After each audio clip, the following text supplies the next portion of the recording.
Welcome to Happy Talks with Dr. Alice and Donovan. Dr. Alice Fong is a holistic naturopathic doctor and founder of Amour de Soi Wellness.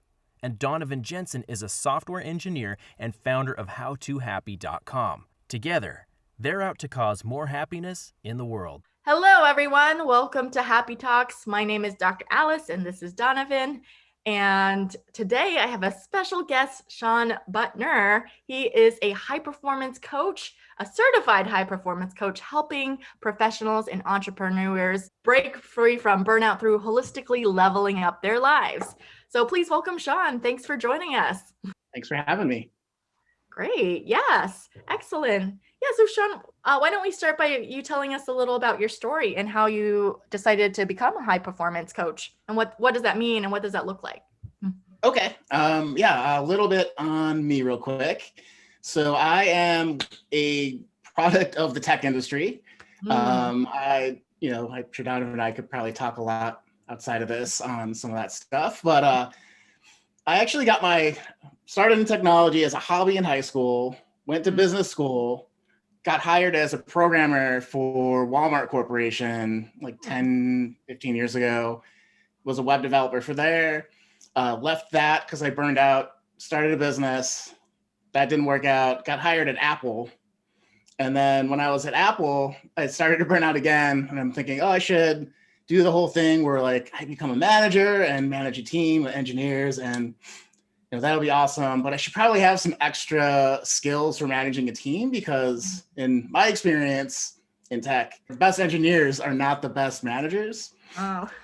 So you can't treat people like computers a lot of the time. Go figure. So, really? Shocking. Yeah. So I had the opportunity to get certified in high performance, thinking I would just carry this into my tech career and further my career. Absolutely fell in love with the work. And so at like 33, I think I was 34, I'm like, this is what I want to be when I grow up. And so since then, been making slow moves to become a coach full time. Made that transition a year and a half ago. So Awesome. That's that story. So you might be thinking, what the heck is a high performance coach, right?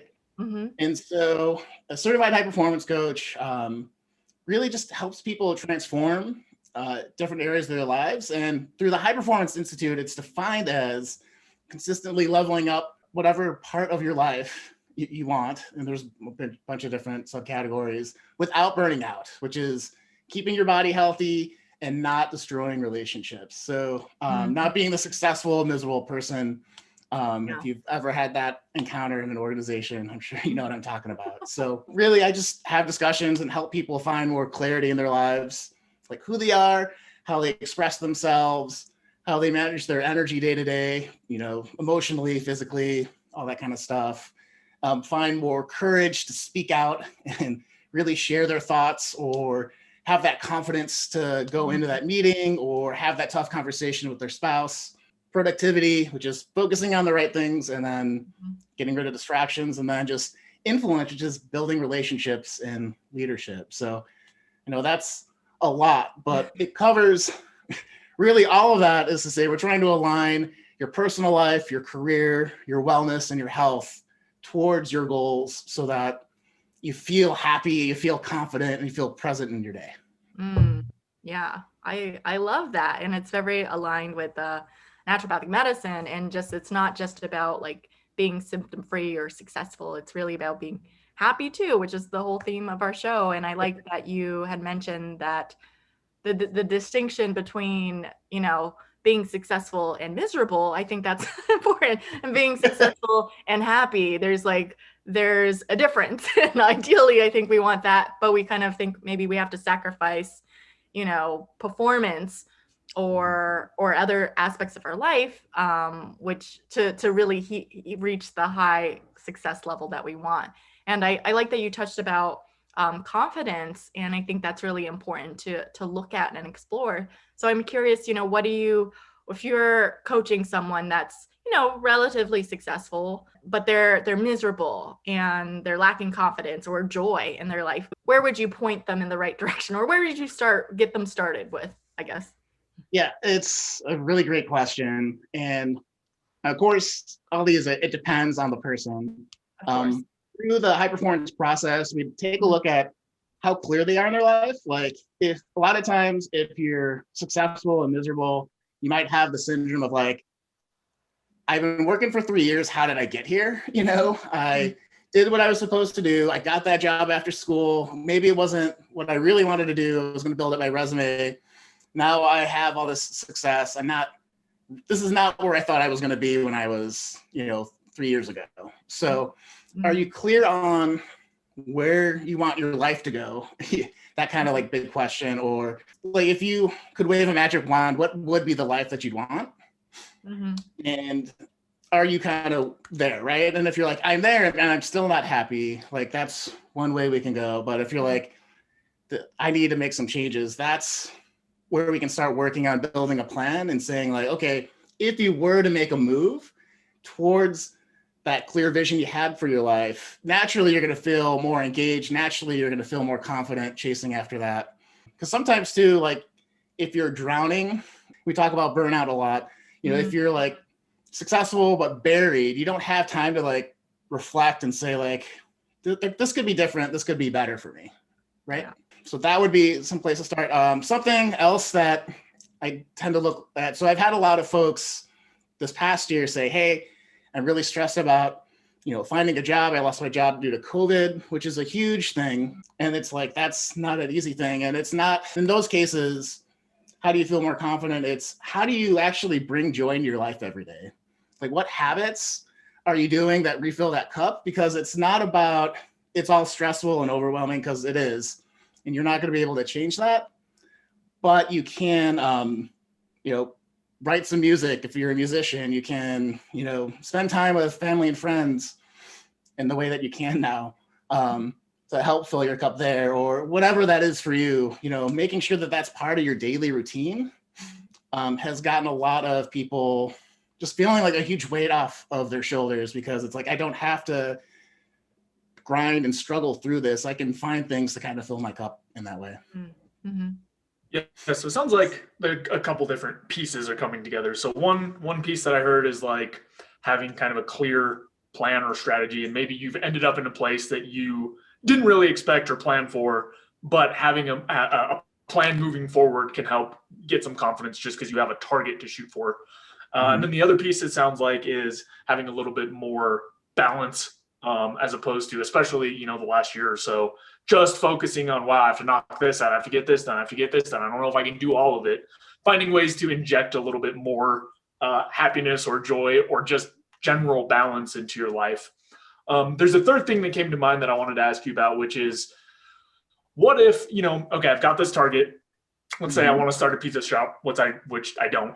But I want to start this pizza shop, and I'm just thinking, oh man, I don't feel confident enough to go for it. That's what I really want to do, but I think I'm going to fail. I think that's maybe another angle for confidence. I'd be curious what your thoughts are, kind of from that approach.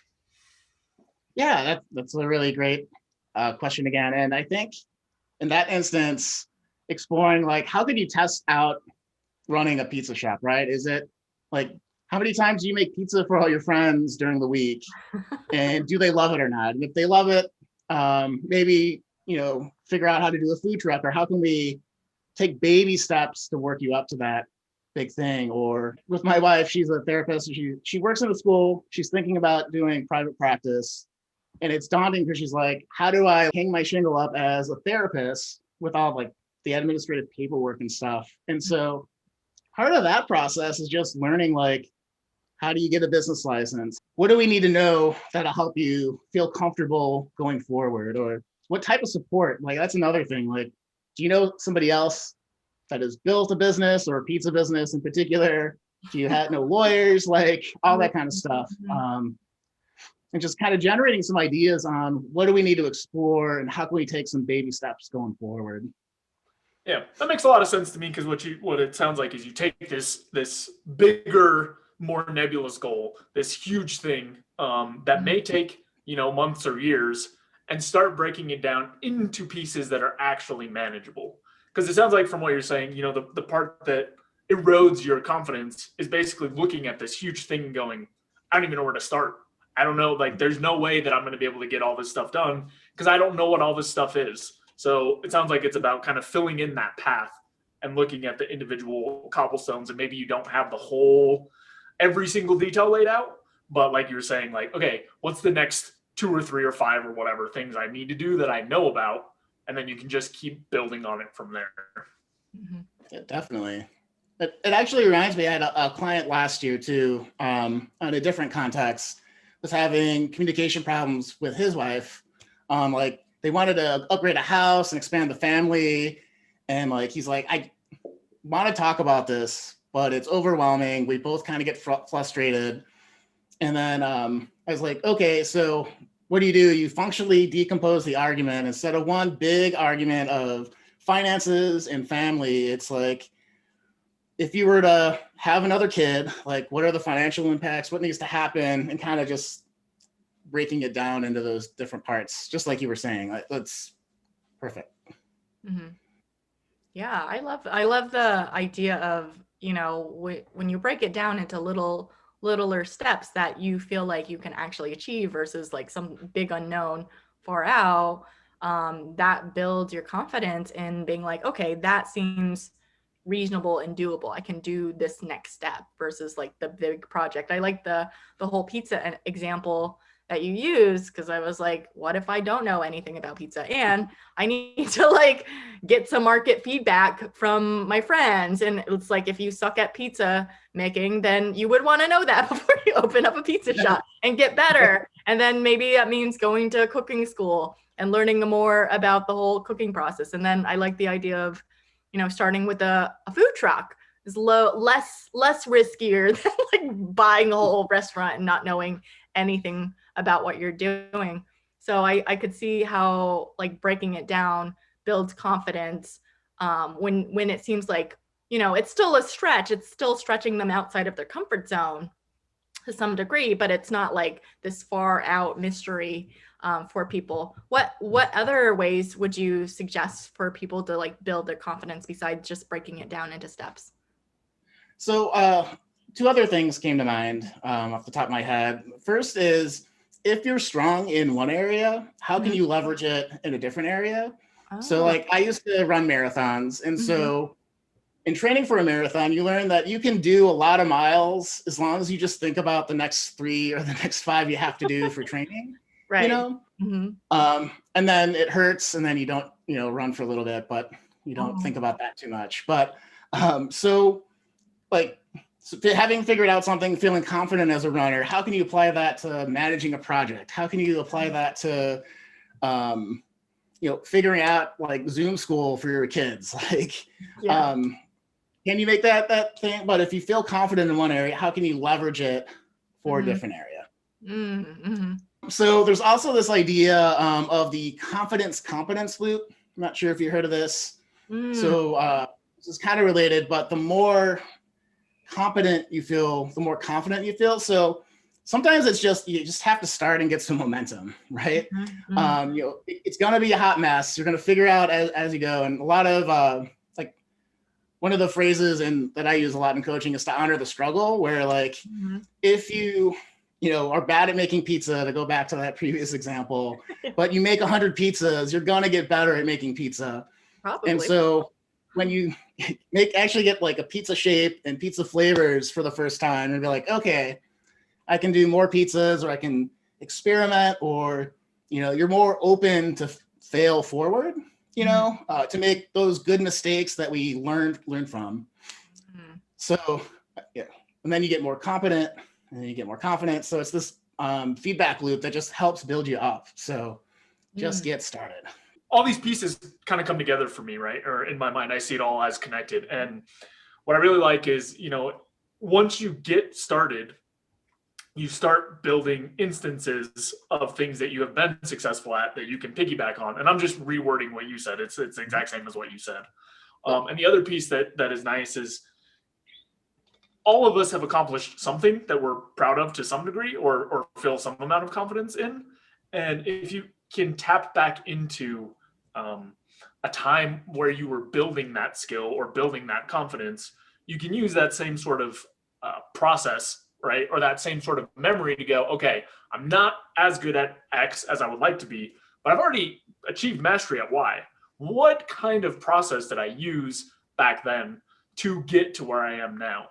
So I really feel like that flushes out everything, right? It's all connected. It goes back to these little steps, having these little things to break down your goals into smaller pieces so that you can build up more confidence. And then over time, you'll be able to build out like an entire library of specific events related to the thing that you're trying to build confidence in, as well as other relatable instances that are not necessarily the same thing, but you went through this process. Mm-hmm. And I think the nice thing here is that I imagine everyone has gone through this process at some point. It's just a matter of like sitting down and actually thinking about the things where you built confidence previously. Definitely, yeah. I would say too, kind of stuck in there or sandwiched in there. Speaking of like mindsets, one of the best pieces of advice I ever had in my tech career was my first manager, this guy, Max Miller, who said, it's okay if you make mistakes as long as you don't make the same mistake twice. Mm-hmm. And so the mindset there is really this learning mindset where, I think sometimes when we're not confident, we're afraid to take action or we get stuck in our heads overthinking it. Yeah. But we're also robbing ourselves of that feedback of, hey, I'm going to try this. Oh, that didn't work. Okay, it kind of worked. Maybe if I tweaked it this way. And that's another way. If in the rare instance, you're like, I have zero confidence, like, life was really strange and tough or whatever, didn't have that normal path, like make mistakes and learn from them. Like that it's not failure until you stop or until you're not getting the lesson that you should be the fifth time you've made the mistake. So yeah, no, I think that's so important, and just a reminder of kind of some of the coaching that I've received over the years of understanding that it's not like if you don't achieve the thing that you set yourself out to achieve, like let's say I wanted to make 10K in a month and I only made 5K and I feel like bad because I didn't hit my goal or my target. But it's really not that I'm a failure. It's just a failure of performance and that I didn't do all the actions that maybe was necessary. And I just have to like reflect on, okay, all these actions produce this result. Maybe if I doubled my actions, I could get like double the thing. So it's really not like taking it internally, but just looking at the failure of performance and actions versus, oh, this is who I am and I'll never amount to anything because I tried and I failed kind of a thing. So I had a question around how you kind of think about or look at failure, or I guess perfectionism, as related to confidence, right? Because I imagine there are a lot of people who kind of get those two things mixed together. And while it sounds more optimal to just go, okay, you know what, I'm just going to go fail and figure it out. What do you think about like kind of some of the first steps around breaking these ideas? Because I think that erodes a lot of people's confidence as well. You're definitely right. And the thing that I'm drawn to is I think people, at least in my experience, perfectionism is just another fancy word for fear. It's usually like, I'm afraid of putting this on and being vulnerable and people, yelling at me online, or I'm afraid of not living up to the expectation, or not being 100% like the best at everything. And, so it kind of comes down to diagnosing what that fear is. And I have a model for that I can share. We say there's basically 3 different types of fear. And if you can understand it, then you can, a lot of times people assume that, one little perfection is like, could be the end of their life. Like their nervous system activates and it's fight or flight and all that kind of stuff. So it can be really, really intense. But so the 3 different types of fear, or there's process fear, whereby say you're going to start a new YouTube channel, you've never done it. The act of doing the video, figuring out the technology is just going to be terrible. And so why even bother? Like, I can't figure it out. I'm not a technical person. I get that a lot, or I'm not good in front of the camera. So where do you focus on the process? Again, it goes back to that learning mindset. How can we experiment and just figure it out? Because what's the worst that could happen in that particular case? You don't have a YouTube show. You're not gonna, get eaten by the lion or some of the more physical things that activate fear. Hope not. So, yeah. It would be a really, really hostile work environment if they have lions waiting for you. Right. You better get this show right or the lion will eat you. Yeah. Classic management strategy. Mm-hmm. Okay. The second thing is outcome fear, meaning that you're going to do the YouTube channel and you're not going to get the result that you want, or you're not going to feel as connected to achieving that. Mm-hmm. And so, basically, the grass is greener on the other side. You're going to get there and be like, I also don't like this. Mm-hmm. And in that kind of fear, it's really important to be focused on, then you'll know. You don't want to have any regrets, essentially, right? So, again, you're kind of learning, but is that your thing or not? Mm-hmm. And the third thing is loss fear. So, loss fear, opportunity cost, sometimes people call it. It's, if I do the new channel, I'm not going to be able to spend time with my kids or in exercise. If I start training for a marathon, I'm going to have to stop eating pizzas, tie it all together. So how do you get over loss fear? And it's just really just focus on what you're going to gain from the experience. So in YouTube channel, you might have your successful business. The pizza place, you might have a huge pizza empire spanning the world of your cool whatever pizzas, So, but each of those different fears, if you're a perfectionist, and usually you'll find that one or more of those kind of cover that perfectionist block. And so it's just doing the work, the reflection, and building the support around helping you move through those fears. Yeah, that's great. I think that really provides a different angle than I've heard before, right? Where you can kind of get under the root of that perfectionism and find strategies tailored to what's actually causing that, as opposed to things I've heard in the past where it's just well, just get over it and do it, which, well, it'd be nice if everyone could aspire to that level of willpower and getting over their feelings. It's not necessarily a realistic route. So I think that's a lot more helpful. Mm-hmm. Oh, good. Awesome.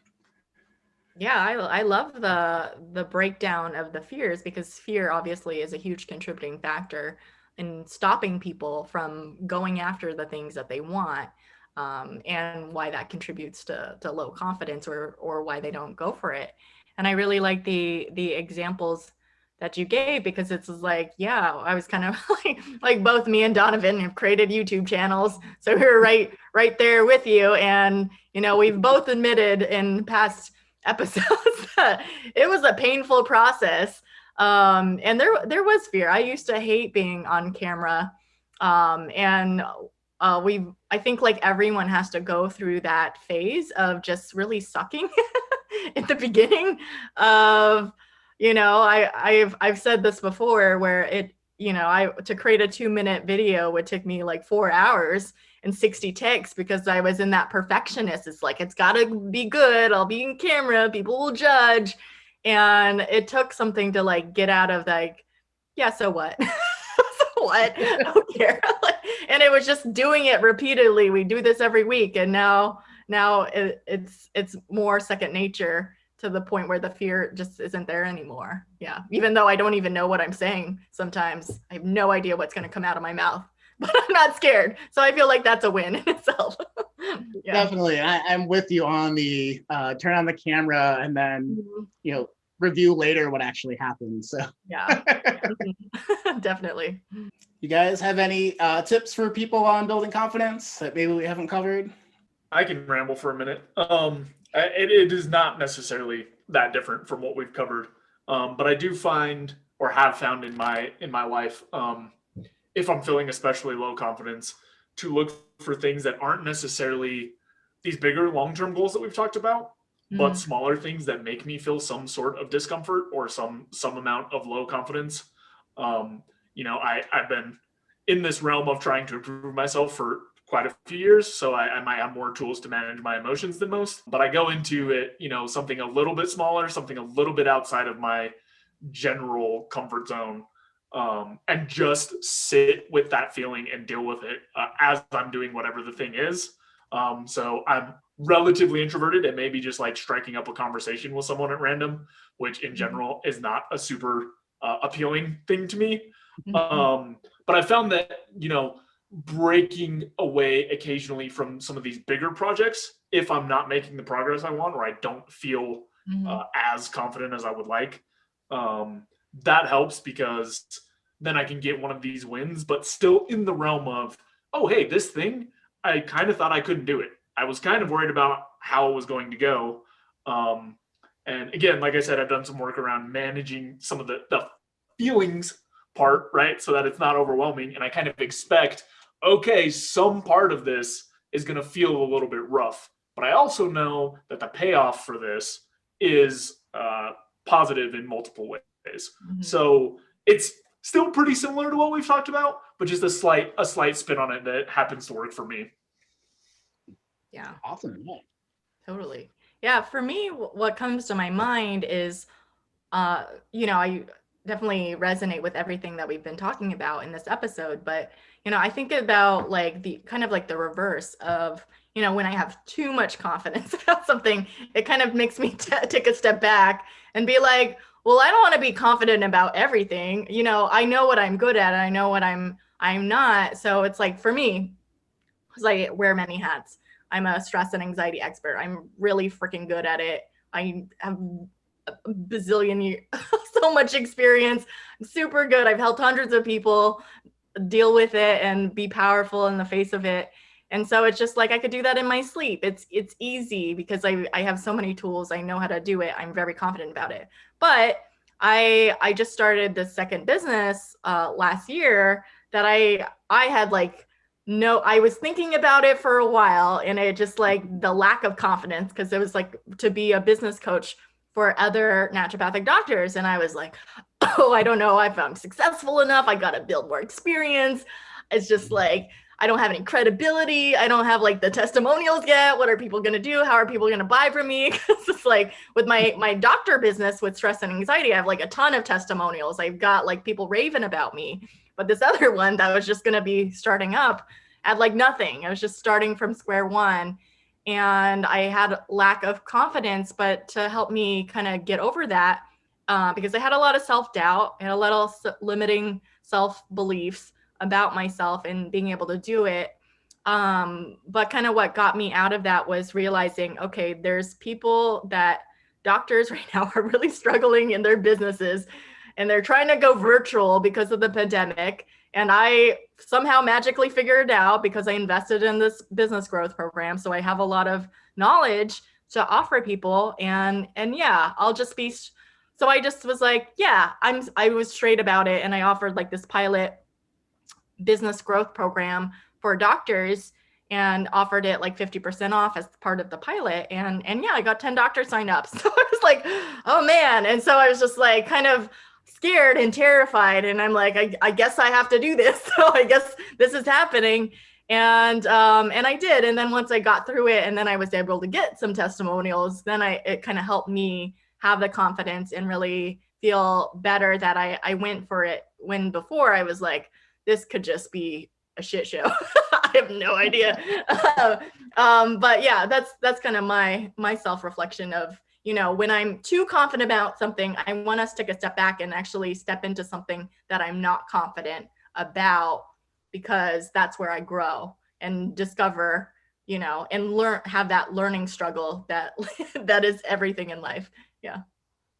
Well, I love that both of you brought up a time or the approach of finding those uncomfortable moments to really find your growth. I think that's a really important insight in itself, that I've also done in my life a bajillion times. And as a coach, that's what I'm aiming for, is to help get people comfortable with the uncomfortable so they can move forward. So, but I did want to, I saw that kind of thread, I thought to call it out.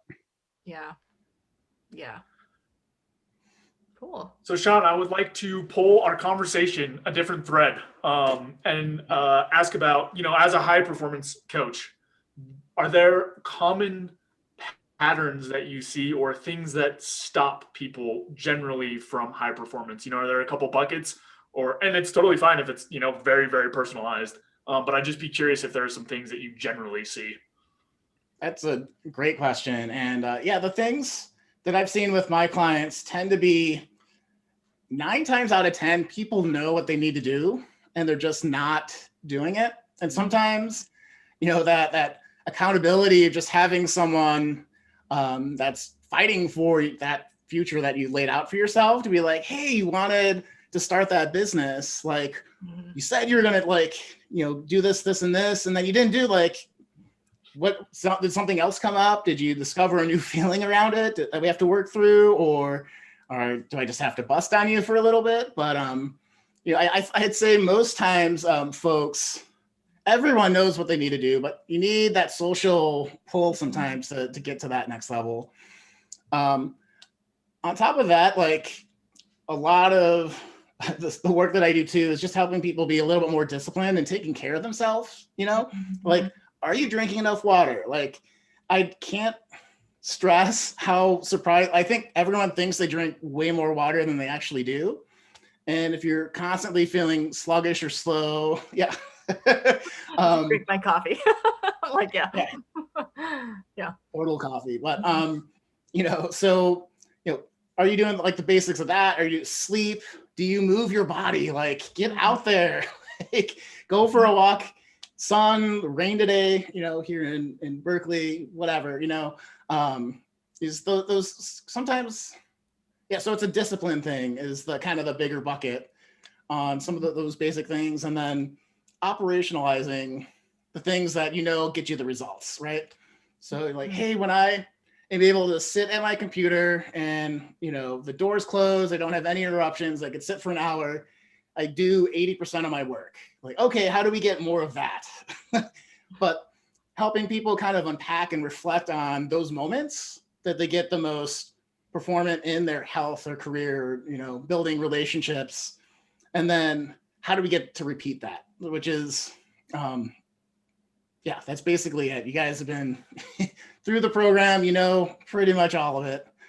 That makes a lot of sense to me. Like you kind of hone in on the things that are already working, and kind of double down, triple down on that, and then extract from your environment things that are slowing you down or that are slowing you down. And it also, I know that having, it's the same kind of thing, a significant other in my life often pushes me to do a bunch of things for myself that I normally wouldn't do, helps me get to bed on time, helps me do all kinds of things that I might not do otherwise. And obviously it's a slightly different role that you fill, but a good resource to have some sort of social accountability to help. I would imagine most people feel a little bit more like there are things that they need to get done because there's someone on the other end of it going, did you do it? Yeah. And sometimes too, it's just a little bit of challenge. It's like, I've been doing this thing for 5 years and I'm comfortable. And it's like, how could you do it better? How could you do it quicker? How can you change it up to get into higher performance? So I think not a lot of people have that person in their life to and if you do, like, hold on to them. They're invaluable in your personal development. And I think to kind of tie it to the show that, like, personal growth is happiness. When we feel like we're progressing, it's much tougher to feel restless or anxious or overwhelmed. Like, you can feel those things, but if you have forward momentum, like, it'll carry you through. So find the challenge, people. Yeah. I love that idea of just, pushing yourself to grow, because that's where the reward and the joys and confidence comes out of. Great. Well, Shawn, it's been a pleasure to have you on our show. Is there anything you would like to plug before we wrap up today? I have my website, ShawnButtner.com. If you'd like to follow me, I have all my social there. I do like a daily Start Your Day with a Coach show where I ask or answer questions that people submit. So you can find me on my website. It's probably the easiest, with all the links and whatnot. So find me there, ShawnButtner.com. Awesome. Yes, we'll put the link in the description so anyone check it out, see what he's up to, and join him for that morning coaching. Might help get your day started off right. So thank you so much, Shawn, for being on our show. Thanks, Donovan. Thanks, Alice. Yes, great. And thank you everyone for watching. We'll see you next time. Thanks so much for watching. If you enjoyed this video, be sure to like it and then go and subscribe to my channel and ring the bell so you get notified when the next video comes out. If you check out in the description below, go to my website where you can get my free fast and easy guide to stress relief. Thanks again for checking us out, and we'll see you next time.